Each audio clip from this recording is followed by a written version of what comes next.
नमस्कार मित्रों, desire point channel के एक नए वीडियो लेक्चर में मैं हूं Amit Dubey.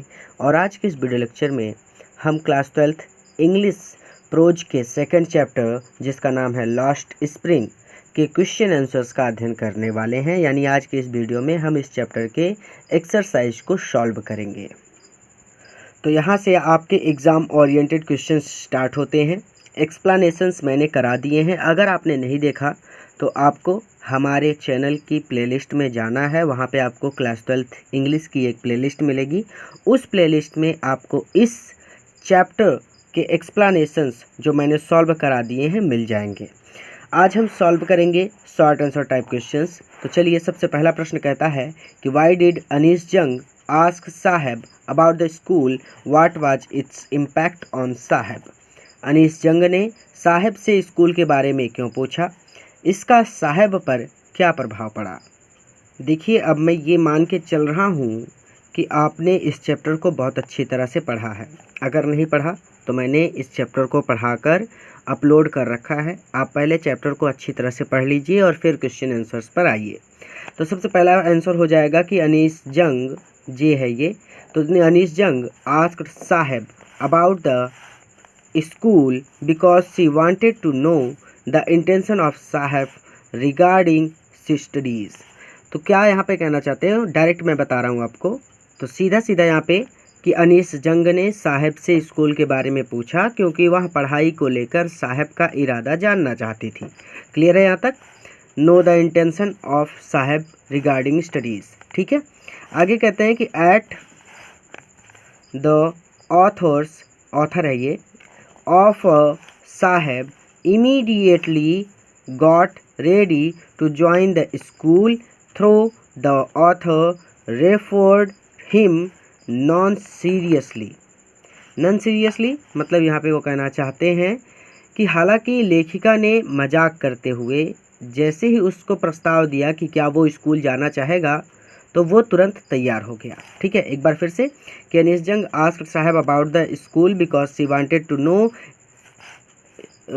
The intention of Saheb regarding studies. ठीक है, at the author's offer Saheb immediately got ready to join the school through the author's offered. यहाँ पे ये ओ है, ऑफर्ड, पूरी तरह से पेन नहीं चली। Offered, OFFERED, offered him none seriously. Seriously आप देख सकते हैं। ठीक है, अगला क्वेश्चन क्या देखते हैं। मैं काफ़ी तेज़ लिखता हूँ इसलिए मैं थोड़ा सा रफ लिखता हूँ। ठीक है, तो ध्यान दीजिएगा। अगला क्वेश्चन कहते हैं कि वाई डिड साहब and other rag pickers not wear chappals. साहब और दूसरे कूड़ा बीनने वाले चप्पल क्यों नहीं पहनते थे। What excuse did they give for it, इसके लिए उन्होंने क्या कारण दिया। तो आंसर नंबर 2 कि साहब and other rag pickers did not wear chappals because it's their tradition, TRADITION, tradition to wander barefoot and they did not like to wear also। सीधा सीधा कि अनीस यहाँ पे हो जाएगा कि साहब और दूसरे कूड़ा बीनने वाले चप्पल इसलिए नहीं पहनते थे क्योंकि नंगे पैर घूमना उनका रिवाज था और वो पहनना पसंद भी नहीं करते थे। They excused, EXCUSED, they excused that their mother, कि उनकी माँ, did not give them from self, कि उनकी माँ सेल्फ से यानी अलमारी से उन्हें चप्पल नहीं देती है। ठीक है, अगला question, how many rag pickers used to live in Seemapuri Delhi, how did they settle there. तो सीमापुरी दिल्ली में कितने कूड़ा बीनने वाले रहा करते थे, वे वहाँ कैसे स्थापित हुए। तो in Seemapuri Delhi more than MORE more than 10,000 rag pickers used to live, लगभग 10,000 यानी 10,000 से भी ज़्यादा कूड़ा बीनने वाले रहा करते थे।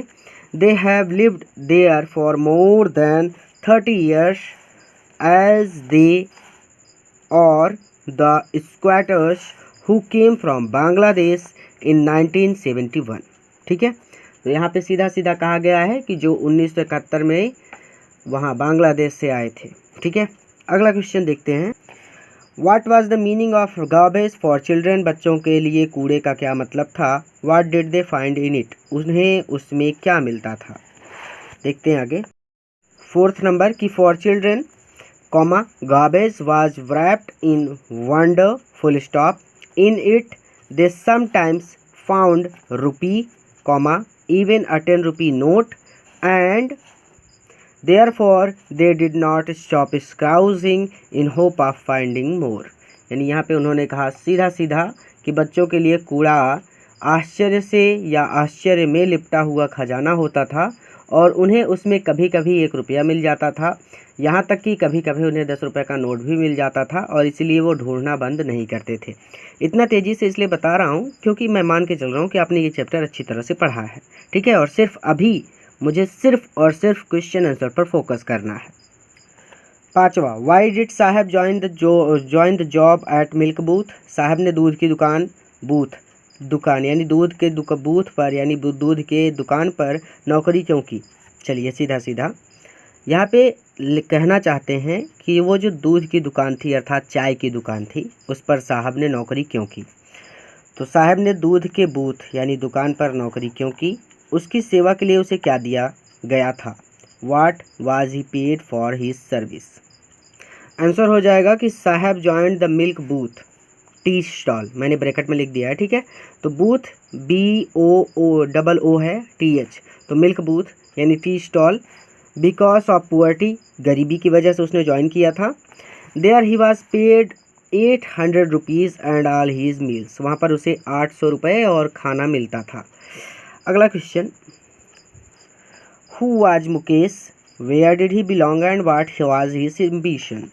तो वह मुकेश कौन था, वह कहाँ से संबंध रखता था और उसका लक्ष्य क्या था। आंसर हो जाएगा Mukesh was a young boy belonging to the bangle making family from Firozabad. Mukesh एक छोटा लड़का था जो चूड़ियाँ बनाने वाले फिरोज़ाबाद के फैमिली से यानी परिवार से संबंधित था, यानी परिवार का सदस्य था। हिज एम्बिशन यानी पहले अपने चैनल का नाम मैं डिज़ायर पॉइंट की जगह पर एम्बिशन पॉइंट ही रखने वाला था, तो ये आ गया, तो अभी आपको बताने का मन किया तो बता दिया। चलिए, तो his ambition was different from his family, उसका जो एम्बिशन था उसके परिवार से भिन्न था। क्योंकि he wanted to become a motor mechanic, क्योंकि वो एक मोटर मैकेनिक बनना चाहता था। यहाँ पे भी हो गया। सातवां क्वेश्चन देखते हैं। सातवां क्वेश्चन कहता है कि why did Mukesh volunteer to take the narrator home, who were there in the home. तो मुकेश ने कहानीकार को घर ले जाने के लिए क्यों नेतृत्व किया, वहाँ पर घर में कौन थे। देखिए ये थोड़ा सा बड़ा हो जाएगा कि Mukesh volunteered to take the narrator to his home because his home was being rebuild.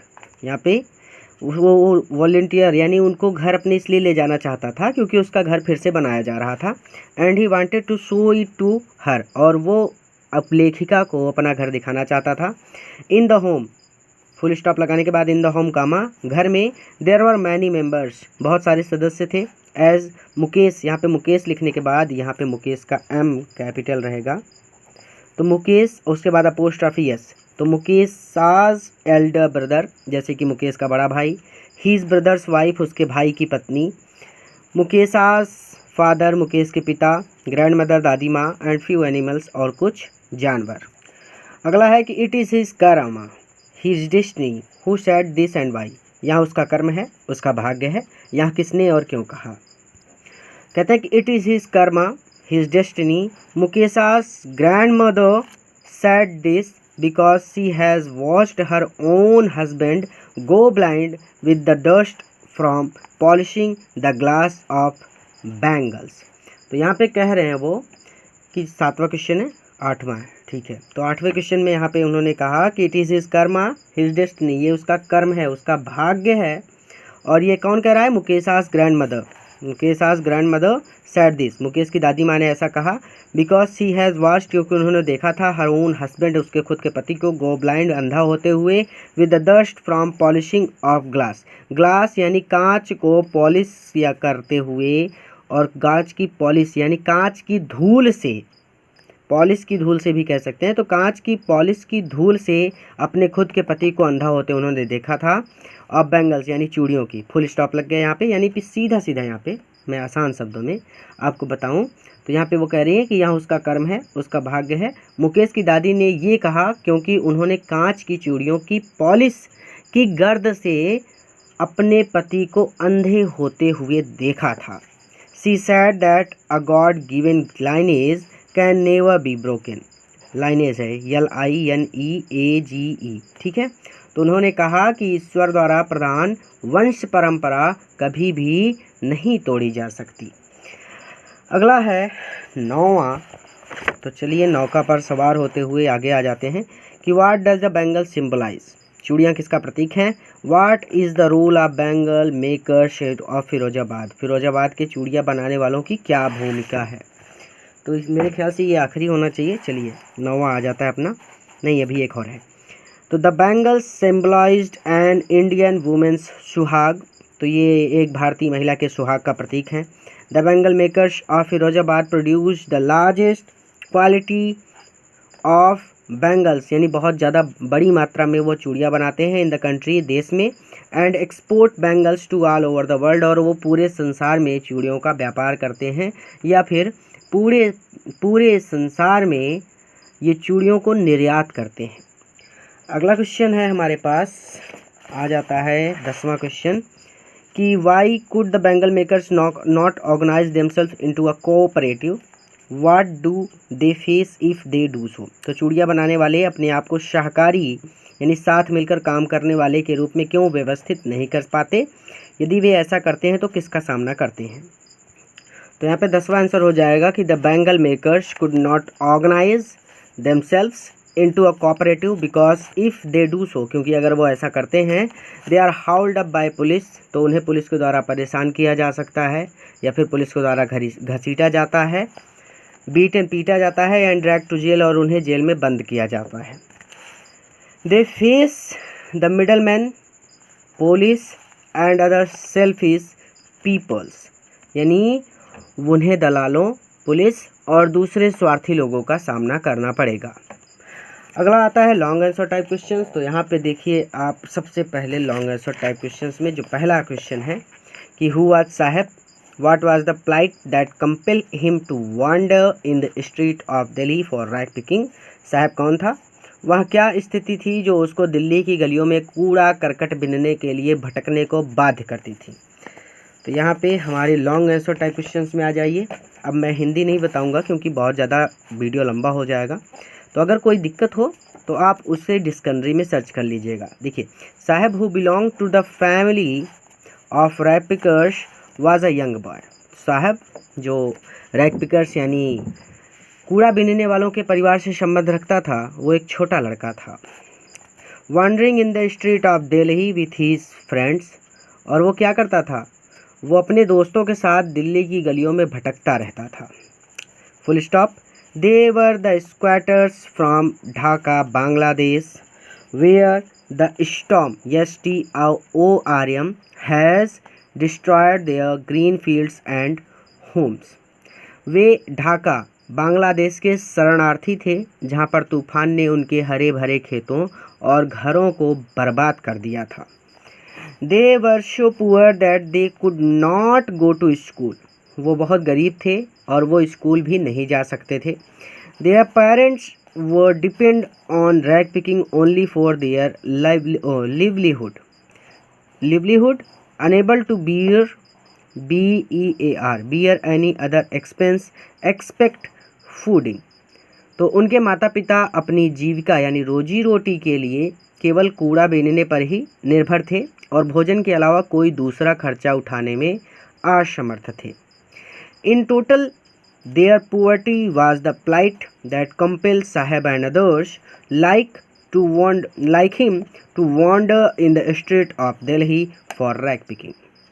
सीधे सीधे या फिर कुल मिलाकर उनकी गरीबी वह स्थिति थी जो साहब और उसकी तरह दूसरे बच्चों को दिल्ली की गलियों में कूड़ा बीनने के लिए भटकने को मजबूर करती थी। तो पहला आंसर हो गया। दूसरा देखते हैं। ये दूसरा जो क्वेश्चन है कि children like Saheb often go for private jobs in very small age, is this their final destiny, how can such situation be overcome. तो साहब जैसे बच्चे अक्सर काफ़ी कम उम्र में निजी नौकरियां करने लगते हैं। निजी नौकरियां अर्थात कुछ भी इधर उधर का काम करके अपना रोजी रोटी चलाने लगते हैं। क्या यही उनका अंतिम हश्र है?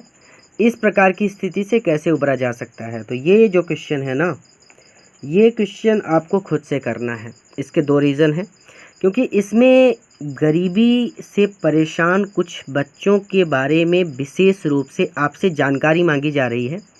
तो यहाँ पे आपके 2 लाभ हो सकते हैं। पहला, अगर आपको बोर्ड एग्ज़ाम में कोई ऐसा क्वेश्चन दे दिया जाए या फिर कोई ऐसा एस्से दे दिया जाए जिसमें भारत के या किसी दूसरे देश के गरीब बच्चों के बारे में लिखना हो, उनकी स्थिति को कैसे सुधारा जा सकता है इस बारे में लिखना हो, तो आप अपने आप से लिख सकते हैं, क्योंकि आप एक बार यहाँ पे प्रैक्टिस कर चुके होंगे। इस क्वेश्चन के लिए अगर आपको कोई भी दिक्कत होती है तो आप अपने अध्यापक से पूरी सहायता लीजिए।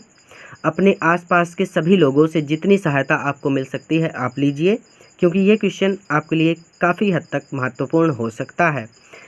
चलिए अगले क्वेश्चन पर हम चलते हैं। ये क्वेश्चन सिर्फ इसलिए छोड़ रहा हूँ क्योंकि जब आप इसको खुद सॉल्व करेंगे तो आपको थोड़ा सा आइडिया हो जाएगा और आपके लिए कहीं ना कहीं ये क्वेश्चन थोड़ा बहुत आपको याद हो जाएगा और आपके लिए ये क्वेश्चन थोड़ा आसान भी हो जाएगा।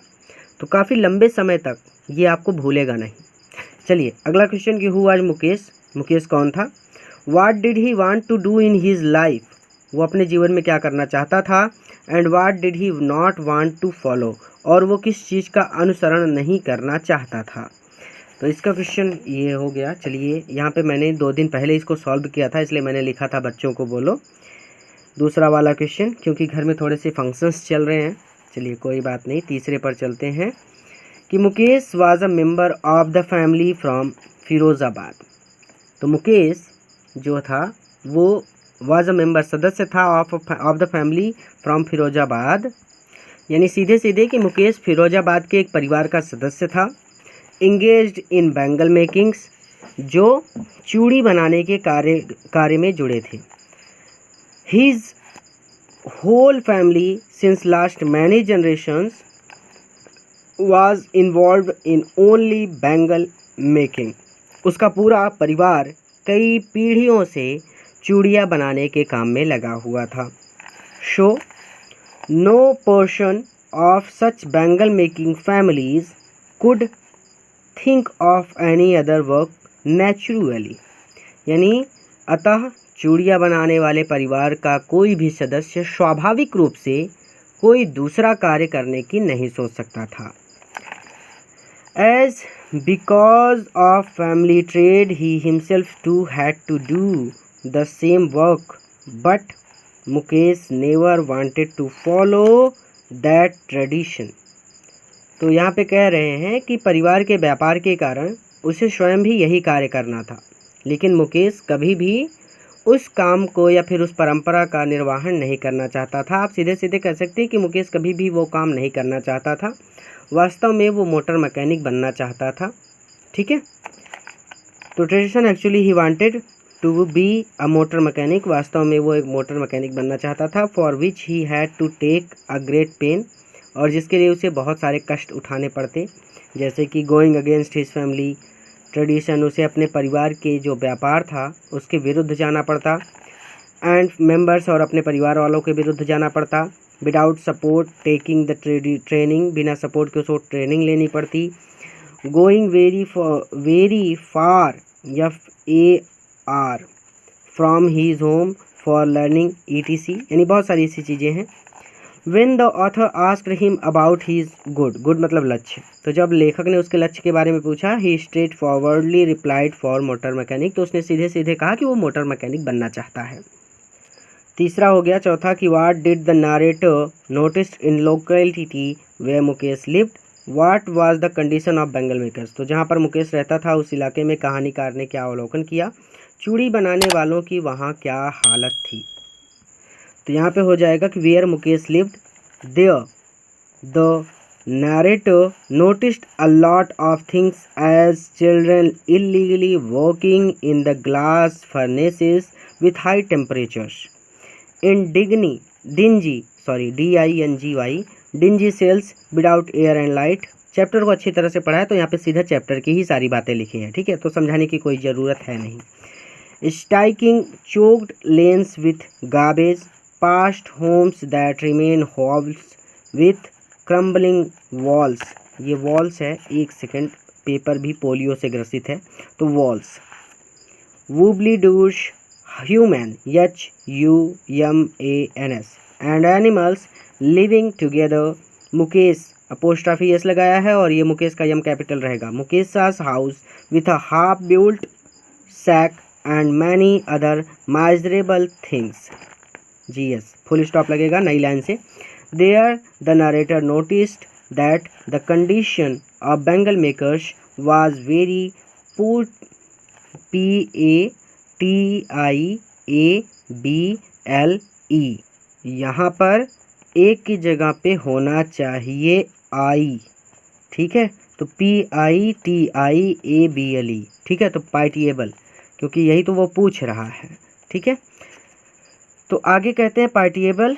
दे were very poor even after having the lunch, there was no surety of dinner, यानी लंच के बाद भोजन यानी डिनर की कोई श्योरिटी नहीं है। The labour of bangle makers was very hard, उनका परिश्रम बहुत ज़्यादा कठिन है। Whereas their income was too low, फिर भी उनकी कमाई बहुत कम है। That they were unable to send their children to school, जिससे कि वो अपने बच्चों को स्कूल भी नहीं भेज सकते। दे वर कंटिन्यूसली फाइटिंग विद पुअर्टी, वो हमेशा गरीबी से ही जूझते रहते हैं। तो यहाँ पे जो मैंने अलग से लिखा था वो मैंने आपको बता दिया, हिंदी भी। चलिए अगले क्वेश्चन पर चलते हैं। तो अगला क्वेश्चन हमारा है कि every other house in Firozabad is engaged in glass industry. Firozabad में प्रत्येक दूसरा घर कांच के उद्योग में लगा हुआ है। In every other yard there finds the spiral of bangles, हर दूसरे आंगन में चूड़ियों के गुच्छे मिल जाते हैं। Even then the makers remain in miserable condition, फिर भी बनाने वाले दयनीय हालत में रहते हैं। वाट आर द रीजन्स, क्या कारण है। Explain with the suggestions to overcome this situation, स्थिति से उबरने के सुझावों के साथ वर्णन कीजिए। तो यहाँ पे जो है 5वां क्वेश्चन वो हो जाएगा। देखिए ज़रूरी नहीं है कि सभी लॉन्ग आंसर टाइप क्वेश्चंस आपको बोर्ड एग्ज़ाम में मिलेंगे, ठीक है।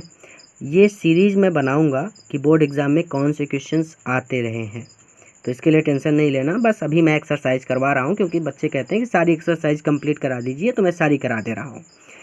कहते हैं कि in India Firozabad is the largest manufacturer of bangles. Every other house, ये सब कुछ तो आपको पता है क्योंकि आपने पढ़ा है।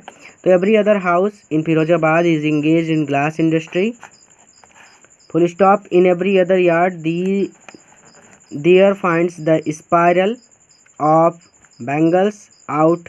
What an irony that these families always remain in miserable condition। यहाँ पे कंडीशन हो गया, condition. The reasons behind it are a lot in many ways as since generation they have been, यहाँ पे many ways है, ठीक है। आगे देखिए कि been engaged in only bangle making and not seen any other things never show they are totally dependent on these trade. Whenever they think or effort for any other trade, they are stopped and hauled up by police and other person like middleman. Shahukars, the keepers of law, the bureau actors, BUREAUCRATS, and the politicians। अब यहाँ पे कहते हैं कि उनकी condition को कैसे ठीक किया जा सकता है। तो कहते हैं there condition only B reformed by the combined effort of bangle makers and the government both, ठीक है, हो गया। Their products should be given hallmark, यहाँ पे ऊपर, यहाँ पे ये, ठीक है, hallmark, and kept free from taxes, उनके प्रोडक्ट को हॉलमार्क को दिया जाना चाहिए और टैक्स फ्री किया जाना चाहिए। They should be given opportunity, उनको मौका दिया जाना चाहिए टू सेल देयर प्रोडक्ट्स, कि वो अपना सामान बेच सके डायरेक्टली टू द कंपनीज, सीधे कंपनियों को। एंड द मीडिएटर्स और जो बिचौलिए हैं मस्ट बी रिमूव्ड, इन्हें हटा देना चाहिए। Even the government can give subsidy and easy low interest loan to these poor bangle makers. तो यहाँ पे 5वां भी हो गया। छठा क्वेश्चन कहता है कि what is the vicious circle of middlemans, दलालों का क्रूरतापूर्ण चक्र क्या है।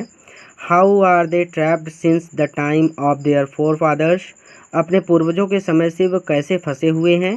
कैन दे गेट ऑर्गेनाइज्ड, क्या वे संगठित हो सकते हैं। इफ़ नॉट वाई, यदि नहीं हो सकते तो वाई, क्यों। एक्सप्लेन, व्याख्या कीजिए।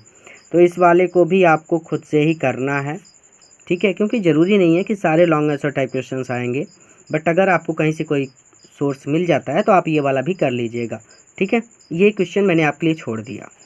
अब यहाँ पे choose the most appropriate word और phrase that best complete the sentence from the given alternatives.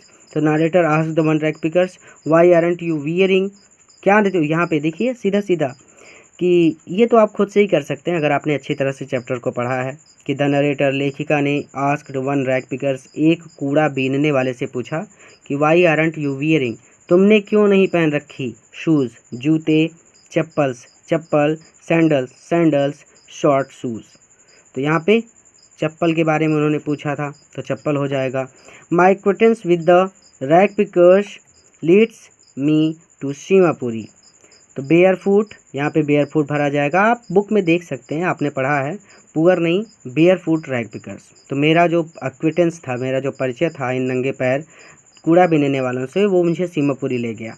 तो आपकी बुक से ही दिया गया है, आप ढूंढ के कर लीजिएगा, ठीक है।